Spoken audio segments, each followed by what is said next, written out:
Shalom Bapak Ibu Saudara yang dikasihi Tuhan. Berjumpa kembali dalam virtual service Gereja Yesus Gembala.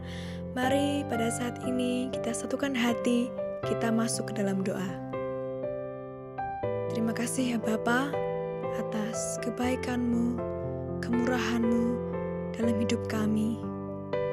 Tiba saatnya kami datang ke hadirat-Mu. Kami mau naikkan pujian bagi-Mu. Tuhan, siapkan hati kami, basuh dan jamah hati kami, agar kami layak menghadap hadirat-Mu Tuhan. Tuhan, Kau sertai ibadah ini dari awal hingga akhir. Kami bawa doa ini dalam nama Tuhan Yesus Kristus. Haleluya. Amin.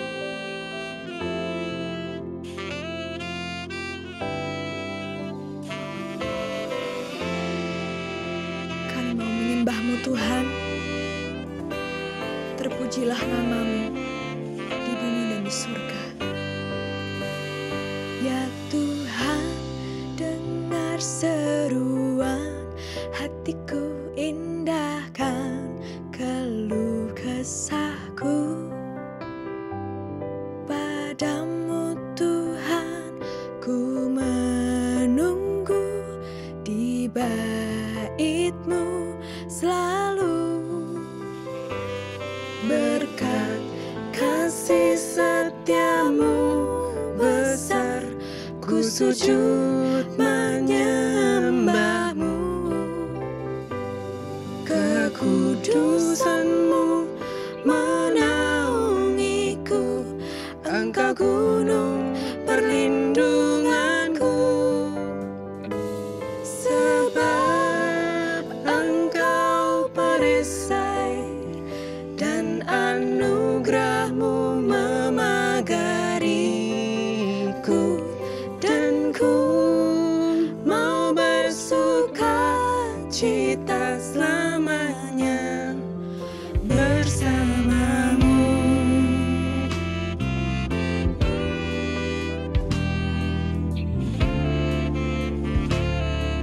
Mari sama-sama katakan. Ya Tuhan, dengar seruan hatiku, indahkan keluh kesahku. Kepadamu Tuhan, ku menunggu di bait-Mu selalu. Berkat kasih setia-Mu besar, ku sujud menyembah-Mu. Kekudusan-Mu menaungiku, Engkau gunung perlindunganku. Sebab Engkau perisai dan anugerah-Mu memagariku, dan ku mau bersuka cita selamanya bersama-Mu. Ku sembah, memuliakan nama-Mu. Oh, sana terpujilah nama-Mu, tiada seperti-Mu. Haleluya. Ku sujud menyembah-Mu Tuhan. Haleluya. Ku sembah Kau Tuhan. Haleluya.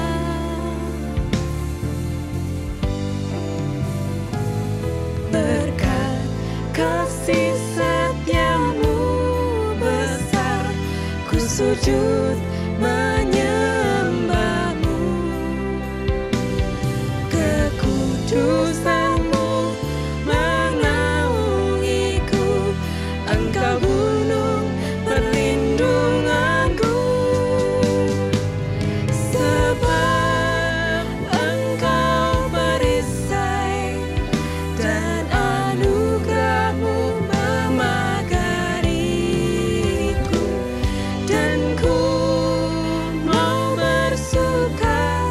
sukacita selamanya bersamamu, selamanya bersamamu, selamanya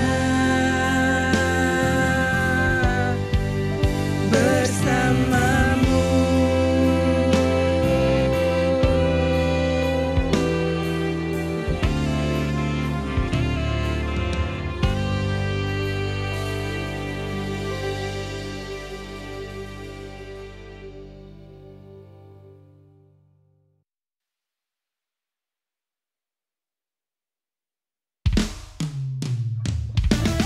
Mari berikan kemuliaan bagi nama Yesus. Segala pujian di tempat yang maha tinggi, dengan penuh ucapan syukur dan sukacita. Mari pujilah Tuhan, hai jiwaku. Pujilah Dia dengan segenap hatimu. Pujilah Dia di dalam keagungannya. Pujilah Dia di dalam semaraknya. Haleluya. Pujilah Tuhan, hai bangsa-bangsa. Bersukacita semua umatnya. Allah sumber pengharapan, penuhimu dengan damai sejahtera. Bersorak-sorai angkat tanganmu, dan bermazmurlah angkat suaramu. Dengan gambus dan kecapi ku menari dengan segenap hati. Kasih setiamu besar sampai ke langit, kebenaranmu Tuhan kau ku tinggikan, melebihi segalanya kebesaranmu Tuhan selamanya.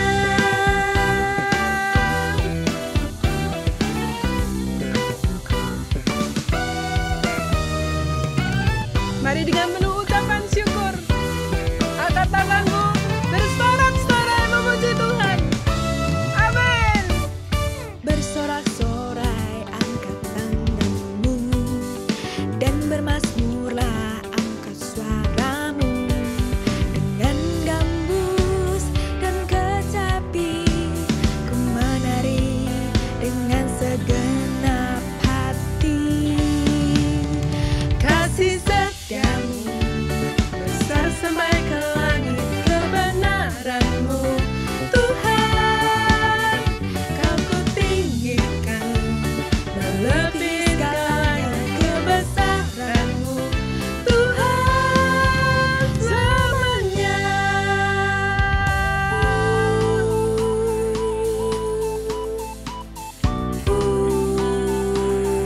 Biar semua yang bernapas memuji Tuhan.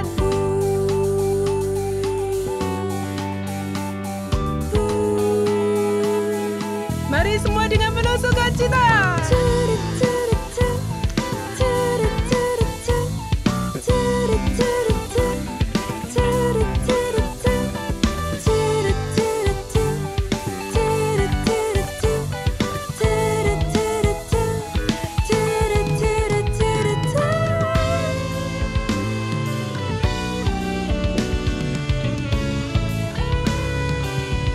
Mari sama-sama katakan, dengan gambus dan kecapi ku menari dengan segenap hati. Kasih setiamu besar sampai ke langit, kebenaranmu Tuhan kau ku tinggikan, melebihi segalanya kebesaranmu Tuhan.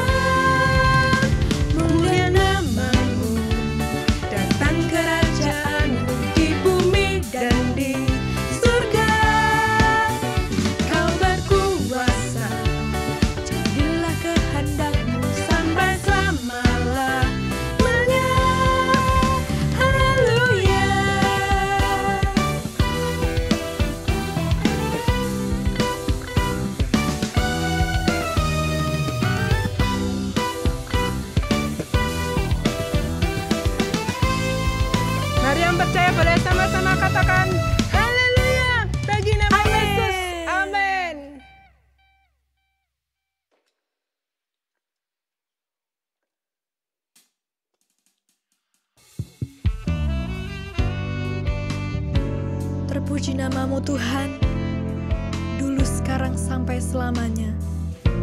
Kami mau memuji kebesaran-Mu Tuhan. Tuhan, Engkau setia, dulu, sekarang, dan selamanya. Kasih-Mu tiada berubah, kekal dan sempurna. Tuhan, Engkau setia, dulu, sekarang, dan selamanya. Kasih-Mu tiada berubah, kekal dan sempurna. Terpuji namamu, setiamu sepanjang umurku. Dalam kebaikanmu selalu kau menjaga hatiku, dan ku tujukan segenap hidupku pada ketabahan-Mu. Engkau setia sampai selama-lamanya.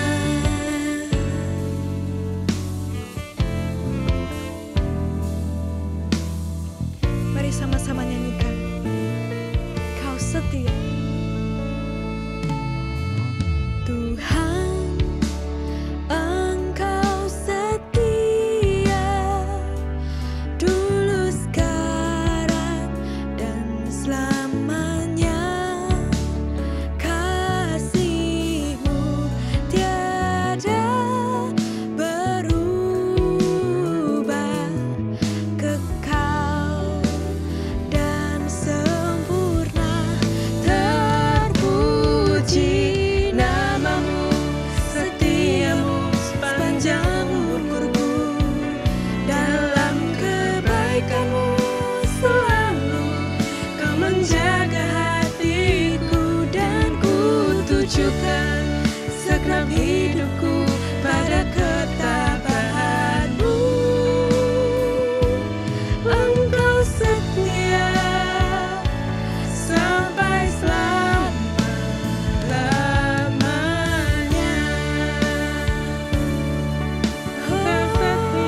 Shalom Bapak Ibu saya sekalian, selamat datang di ibadah virtual Gereja Yesus Gembala. Pada kesempatan kali ini kita akan punya satu tema di bulan Februari, yaitu kasih ilahi. Di mana penyertaan Tuhan pasti mendatangkan kasih yang ilahi bagi kita. Mari kita siapkan hati kita untuk kita berdoa. Bapak, terima kasih untuk kesempatan kali ini, biarlah Engkau yang memberkati kami. Berkati hamba-Mu dalam kelemahan, keterbatasannya, dalam kekurangannya, urapi dengan urapan Roh Kudus Tuhan. Biarlah setiap apa yang hamba-Mu sampaikan akan menjadi rema yang hidup, benih firman yang menumbuhkan setiap perbuatan baik dalam kehidupan kami. Bapak, berkati setiap murid-Mu dengan tanah hati yang subur, siapkan hati kami untuk menerima firman-Mu dan melakukannya dalam kehidupan kami sehari-hari. Terima kasih Tuhan, dalam nama Tuhan Yesus Kristus kami sudah berdoa dan mengucap syukur. Haleluya. Amin. Bapak Ibu Saudara, dalam kesempatan kali ini saya ingin berbicara atau share mengenai komitmen. Komitmen adalah salah satu bagian yang penting dalam kasih kita kepada Tuhan. Dan Tuhan juga memiliki komitmen kasih yang begitu mendalam kepada kita. Kalau kita lihat bagaimana komitmen Yesus untuk menebus manusia di kayu salib, itu adalah komitmen yang luar biasa. Di dalam ketaatannya dia mengajarkan kita sebagai manusia untuk kita punya komitmen sampai akhir kehidupan kita. Mari kita buka kitab 1 Raja-Raja pasal 8 ayat 61, dikatakan demikian. Dan hendaklah kamu berpaut kepada Tuhan Allah kita dengan sepenuh hatimu dan dengan hidup menurut segala ketetapannya dan dengan tetap mengikuti segala perintahnya pada hari ini. Ini adalah kitab yang membahas mengenai apa yang dilakukan Salomo setelah dia membangun bait Allah, dia berdoa, dia memberikan suatu petuah kepada orang-orang Israel. Kata Salomo kepada orang Israel, ayo ikuti Tuhan dengan segenap hati kita. Ayo tetap kita sampai akhir hidup kita. Kita punya komitmen kepada Tuhan. Karena dikatakan demikian. Dan tetap mengikuti segala perintahnya seperti pada hari ini. Bapak Ibu Saudara, kita lihat bagaimana kehidupan Salomo. Salomo adalah raja yang sangat-sangat cerdas. Raja yang sangat-sangat berhikmat. Bahkan pada masa Salomo, Tuhan itu menganugerahkan ketentraman, menganugerahkan damai sejahtera, menganugerahkan apa yang namanya di situ tidak ada peperangan yang berlarut-larut. Salomo mendapatkan hidup yang tenang, hidup yang damai. Dan pada awal pemerintahan Salomo, waktu dia membangun bait Allah, justru dia mengatakan sesuatu yang harusnya itu merupakan komitmen Salomo dalam hidupnya. Akan tetapi seorang Salomo dalam hikmatnya, dalam kehebatannya, bisa saja melenceng dari apa yang dia utarakan. Salomo semasa hidupnya, dia berpikir untuk menjadi seorang raja yang besar, dia harus menikahi orang-orang di luar Israel. Dia mulai mengandalkan pikirannya, dia mulai mengandalkan kemampuannya. Tetapi Salomo pada akhir hidupnya, dia menuliskan kitab yang sangat menarik. Kalau Bapak Ibu Saudara baca Pengkhotbah, itu adalah kitab yang ditulis Salomo pada akhir hidupnya. Yang menyatakan bahwa apa yang dia lakukan, apa yang dia pikirkan, apa yang dia kerjakan, itu sia-sia di hadapan Tuhan karena dia melupakan komitmennya sama Tuhan. Mari kita lihat Bapak Ibu Saudara, apa sih komitmen itu? Komitmen adalah suatu pengabdian diri yang panjang pada kehidupan kita. Komitmen bisa terjadi pada pekerjaan kita, pada pelayanan kita, pada keluarga kita terutama. Komitmen dalam keluarga ini penting sekali, dan komitmen ini adalah hal yang mungkin akan kita bahas dengan mendalam di sini. Filipi pasal 3 ayat 14 dikatakan demikian, dan berlari-lari kepada tujuan untuk memperoleh hadiah, yaitu panggilan surgawi dari Allah dalam Kristus Yesus. Mari kita belajar komitmen dari seorang Rasul Paulus. Seorang rasul yang hidupnya ini saya boleh katakan dalam kehidupannya mengalami up and down, naik turun kehidupan. Seorang yang dipandang sejak mudanya mempunyai jabatan yang penting. Seorang yang dari muda dia memiliki satu pengetahuan yang luas. Seorang yang lahir dari kaum yang bukan sembarangan, orang Romawi asli, dari suku Benyamin, orang Israel. Dan dia bukan membeli kewarganegaraannya yang spesial itu, tetapi memang dia adalah keturunan orang Romawi. Di sini kita lihat Bapak Ibu Saudara, Saulus atau Paulus dalam kehidupannya sebagai seorang penganut agama Yahudi, dia memiliki kedudukan yang tinggi. Tetapi saat dia dipanggil oleh Tuhan, dipanggil oleh Yesus Kristus untuk melayani sepenuh waktu, sepenuh hati, apa yang dia lakukan, dia punya komitmen bahwa dia harus mengabdikan hidupnya, dia tidak boleh berbalik arah, dia harus menjalankan semua apa yang dia anggap benar bersama Tuhan. Sampai pada akhirnya, kita lihat bagaimana penginjilan Paulus, kita lihat bagaimana sepak terjangnya, bagaimana dia mengabdikan hidupnya. Dalam masa sukanya, dalam masa susahnya, dalam masa mudanya sampai masa tuanya.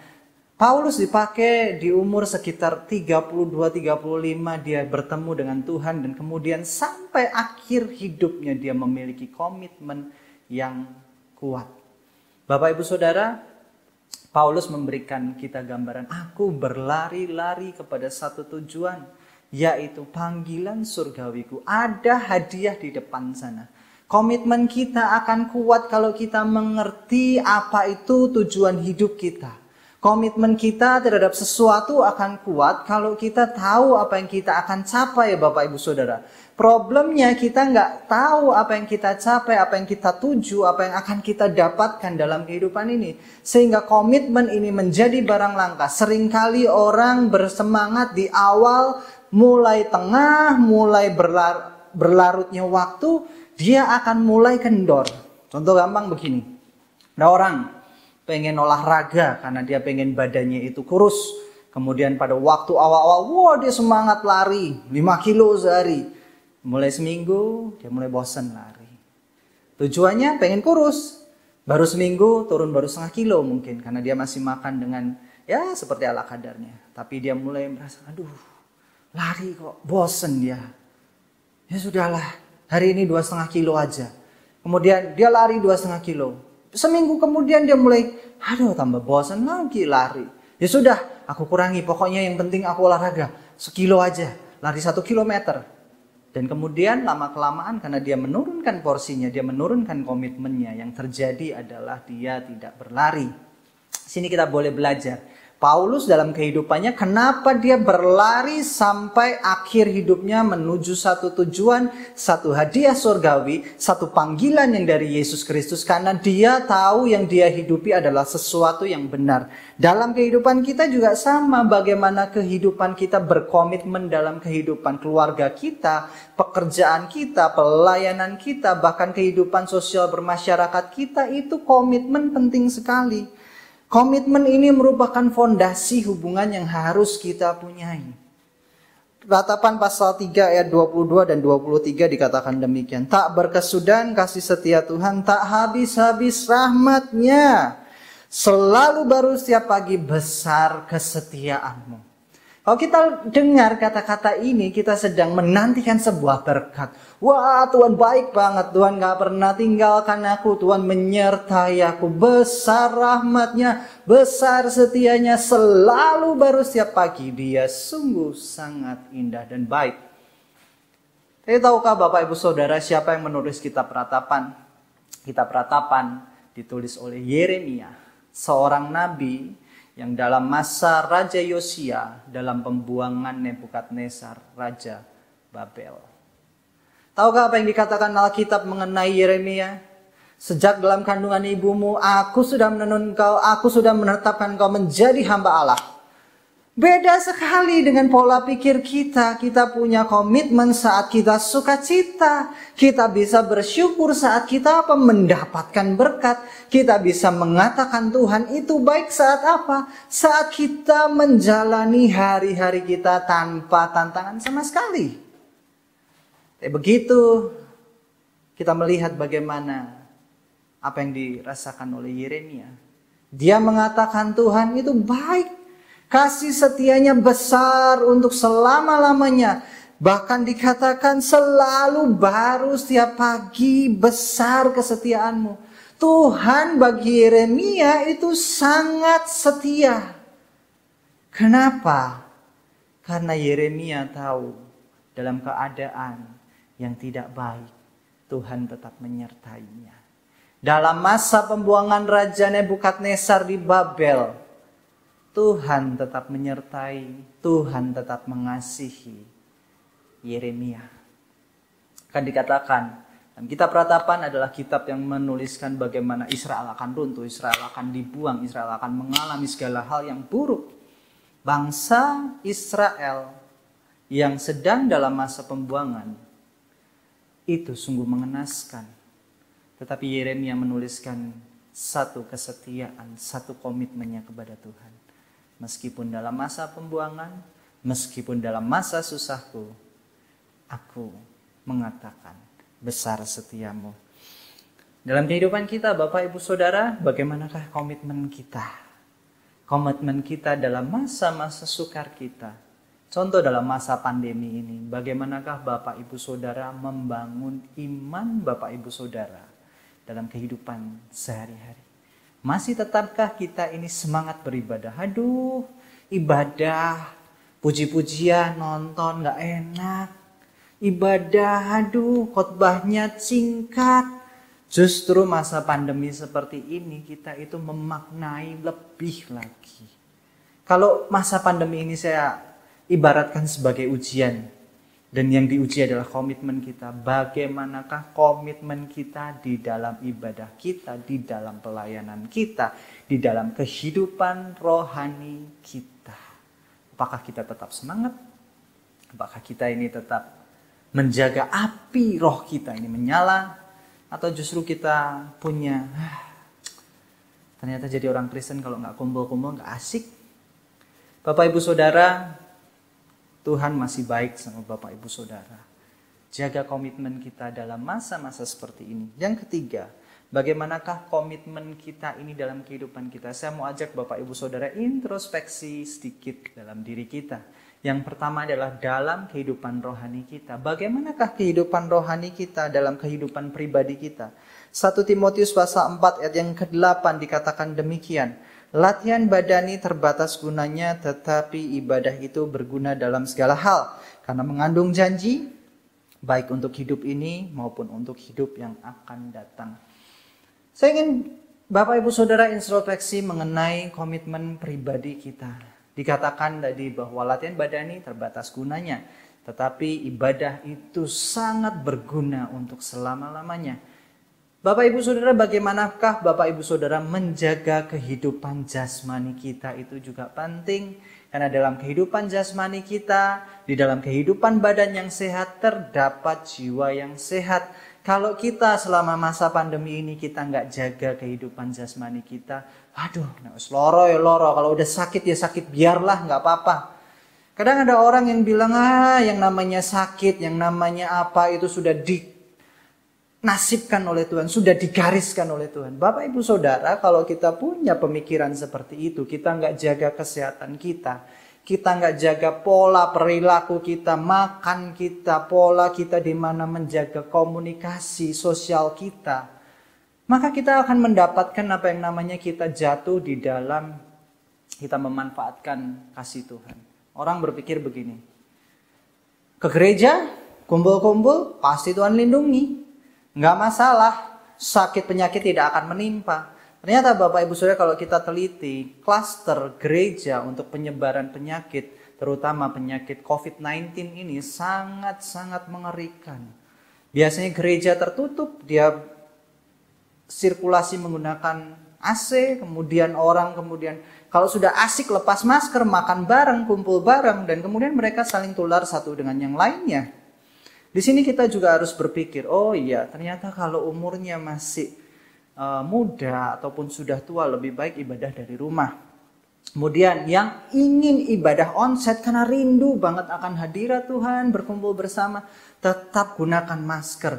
Tetap kita ini jangan sampai kumpul-kumpul setelah ibadah.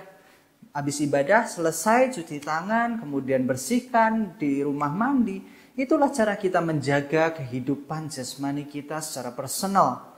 Dan bagaimanakah kehidupan rohani kita dalam kehidupan personal kita? Kehidupan rohani kita, doa kita, jam baca Alkitab kita, jam doa kita, bukan tanggung jawab orang lain, bukan tanggung jawab keadaan kita. Itu tanggung jawab komitmen pribadi kita sama Tuhan. Kalau di dalam kehidupan kita nggak bisa jaga tanggung jawab pribadi kita kepada Tuhan, Mari kita ubah perilaku konsep kita berpikir. Kita cari Tuhan itu di setiap masa kehidupan kita. Bukan masa-masa susah ataupun hanya diberkati saja. Tetapi masa segala situasi yang sedang kita hadapi, komitmen rohani harus tetap terjadi. Yang kedua adalah bagaimana komitmen Bapak Ibu Saudara terhadap pekerjaan Bapak Ibu Saudara. Karena dikatakan demikian, 2 Tesalonika pasal ketiga ayat yang ke-10 dikatakan demikian. Sebab juga waktu kami berada di antara kamu, kami memberi peringatan ini kepada kamu. Jika seorang tidak mau bekerja, janganlah ia makan. Bapak Ibu Saudara, meskipun masa-masa seperti ini adalah masa susah untuk mencari pekerjaan, masa susah untuk mencari semua yang harus kita lakukan, semua jalan sepertinya tertutup, tetapi jangan pernah patah semangat kita. Jangan lupa bahwa komitmen kita dalam kita bekerja itu penting sekali. Apa yang ada di hadapan Bapak Ibu Saudara, lakukan dengan segenap hati. Lakukan semua yang kita mampu seperti untuk Tuhan dengan sebaik-baiknya. Karena kita pada masa-masa seperti ini yang kita bisa lakukan dalam kehidupan kita adalah komitmen untuk berjuang dengan lebih keras. Kenapa saya katakan seperti itu? Karena Tuhan seringkali menguji dengan keadaan keras supaya kita anak-anaknya tumbuh dewasa. Menjadi anak-anak yang tangguh, menjadi anak-anak yang percaya akan kasih Tuhan. Bahwa dalam penyertaan Tuhan ada usaha yang harus dilakukan supaya kita tumbuh dewasa. Bukan lagi menjadi anak-anak rohani, tetapi rekan kerja Tuhan. Kalau kita lihat bagaimana komitmen para rasul pada waktu itu mengerjakan tugasnya sebagai pelayan. Para rasul pada waktu itu pelayanannya adalah pekerjaan mereka. Benar, karena mereka mengabdikan hidupnya. Sama seperti Lewi, mengabdikan hidup sepenuh waktu. Maka dikatakan sudah sepantas dan selayaknya orang yang mengerjakan pemberitaan firman Tuhan mendapatkan kehidupan jasmani dari pemberitaan firman Tuhan itu. Maka saya katakan pada masa susah, yang namanya Petrus, yang namanya rasul-rasul lain tidak menyerah untuk melakukan panggilannya dalam pekerjaan pelayanannya. Bagaimanakah Bapak Ibu Saudara dalam pekerjaan kita? Lagi turun sedikit, aduh lemes. Aduh komitmen pekerjaan. Justru saat kita mengalami kesusahan, bangun komitmen kita lebih lagi. Yang ketiga Bapak Ibu Saudara, introspeksi komitmen di dalam keluarga kita. Kolose pasal 3 ayat 18, 19, dan 20 katakan demikian. Hai istri-istri, tunduklah kepada suamimu sebagaimana seharusnya di dalam Tuhan. Hai suami-suami, kasihilah istrimu dan jangan berlaku kasar terhadap dia. Hai anak-anak, taatilah orang tuamu dalam segala hal, karena itulah yang indah di dalam Tuhan. Bapak Ibu Saudara, komitmen kasih di dalam keluarga adalah fondasi hubungan kita dengan orang-orang di dalamnya. Hubungan fondasi kasih inilah dibangun atas dasar komitmen. Percaya atau enggak, lama-kelamaan dalam kehidupan keluarga, kita ini serasa ya ketemunya ya itu lagi, ya itu lagi. Bapak Ibu Saudara, kalau Bapak Ibu Saudara enggak bisa mengerti tujuan Allah menciptakan keluarga, maka Bapak Ibu Saudara seringkali akan merasakan keluarga membosankan. Adam sebagai manusia yang pertama tidak punya teman yang sepadan. Teman dia adalah binatang. Kemudian pada waktu itu Tuhan menidurkan dia, diambil rusuk, diciptakanlah Hawa. Dan kemudian Hawa ini menjadi teman yang sepadan. Tahukah apa yang terjadi? Adam dan Hawa seumur hidupnya tidak pernah terlepas satu dengan yang lainnya. Artinya Tuhan menciptakan kehidupan keluarga itu sampai akhir hidupnya. Di sini yang namanya Adam dan Hawa itu bertemu dan juga bercengkerama. Akhirnya mereka juga mempunyai keluarga yang lebih, yaitu menghasilkan anak. Mereka dikaruniai anak dan kemudian anak-anak ini beranak cucu dan memenuhi bumi. Bapak Ibu Saudara, keluarga merupakan satu kumpulan sosial yang paling kecil, yang paling dekat, yang paling intim, yang saling menguatkan satu dengan yang lainnya. Dengan cara apa? Komitmen dan kasih. Dikatakan demikian, hai istri-istri, tunduklah pada suamimu. Seorang istri harus mengikuti, harus mengerti apa yang dimau oleh suaminya. Seorang suami akan mengayomi istrinya yang namanya kasih. Itu saya sudah bawakan pada bulan Februari minggu pertama. Kasih itu mengorbankan dirinya untuk orang lain. Artinya apa? Seorang istri akan tunduk kepada suami yang mengorbankan, yang melindungi keluarganya. Ini gak bisa dilepaskan, 3 ayat ini. Jangan saling menyerang pakai ayat ini. Tuh, istri harus tunduk.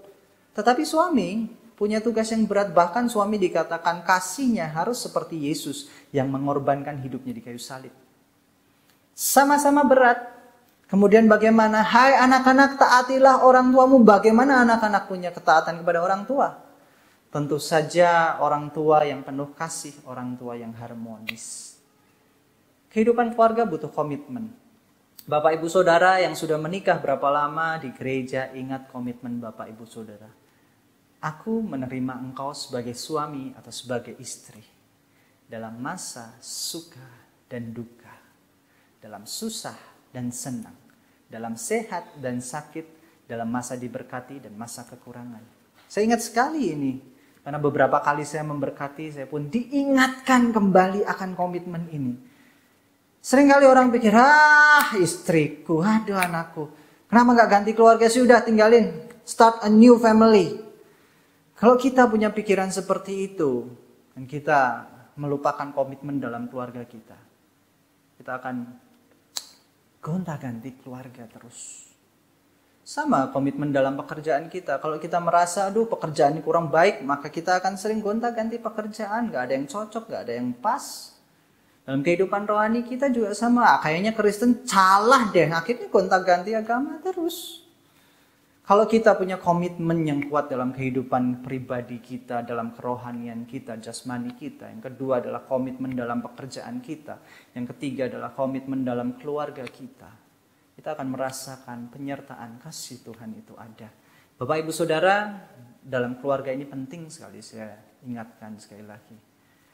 Masa pandemi ini membuat orang itu makin terperangkap bersama. Kenapa? Anak-anak yang tadinya sekolah dari jam 7 mungkin sampai jam 2, sampai jam 3 harus di rumah. Harus orang tua juga menemani, ada beberapa orang tua yang di rumah kemudian sering bertemu. Habis kerja capek masih bantuin anaknya karena biasa les, sekarang anaknya nggak les. Diajari oleh orang tuanya, kemudian selesai itu harus bersiap-siap, mungkin besok pekerjaan tambah banyak. Karena dalam masa-masa seperti ini justru pekerjaan ditambah dan makin berat. Kalau kita nggak punya komitmen untuk melakukan yang terbaik, maka kita akan merasa, aduh capek. Sebuah keluarga, sebuah pekerjaan, sebuah kehidupan pribadi harus dibangun atas dasar komitmen yang kuat. Keluarga juga membutuhkan komitmen. Suami istri tanpa komitmen yang terjadi adalah perceraian. Pekerjaan tanpa komitmen yang terjadi adalah apa? Berhenti kerja. Kehidupan pribadi dalam jasmani dan rohani tanpa komitmen akhirnya kita malas-malasan. Sebagai kesimpulan Bapak Ibu Saudara, kasih setia Tuhan mari kita tanggapi dengan komitmen yang baik dalam seluruh segi kehidupan kita. Jangan sampai dalam kehidupan kita lupa bahwa komitmen kita ini penting sekali dalam apa yang kita lakukan. Bapak Ibu Saudara, mari kita tunduk kepala, kita siapkan hati kita untuk kita masuk dalam doa. Tuhan, terima kasih untuk kesempatan kali ini. Kami bersyukur boleh mendapatkan kasih anugerah-Mu, boleh mendapatkan kasih karunia-Mu. Berkati kami untuk punya komitmen yang selalu kuat di hadapan-Mu, baik dalam keluarga kami, dalam pekerjaan kami, kehidupan pribadi kami. Kami mau melakukan yang terbaik. Sebentar kami akan berpisah satu dengan yang lainnya. Kiranya Tuhan memberkati kami selalu. Mari kita angkat tangan di hadapan Tuhan. Kita aminkan doa berkat ini. Murid Yesus Gembala, terimalah berkat jasmani, jiwani, rohani dalam keluargamu, pekerjaanmu, studimu, pelayananmu, dan komunitasmu.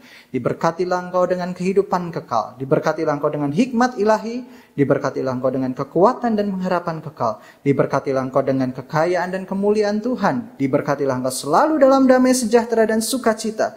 Diberkatilah engkau dalam terang kasih dan iman yang sejati. Dialah Tuhan yang tidak berubah sekarang dan selamanya, yang menghadapkan wajahnya padamu dan menyertai engkau selamanya untuk memberitakan kabar baik sampai ke ujung dunia.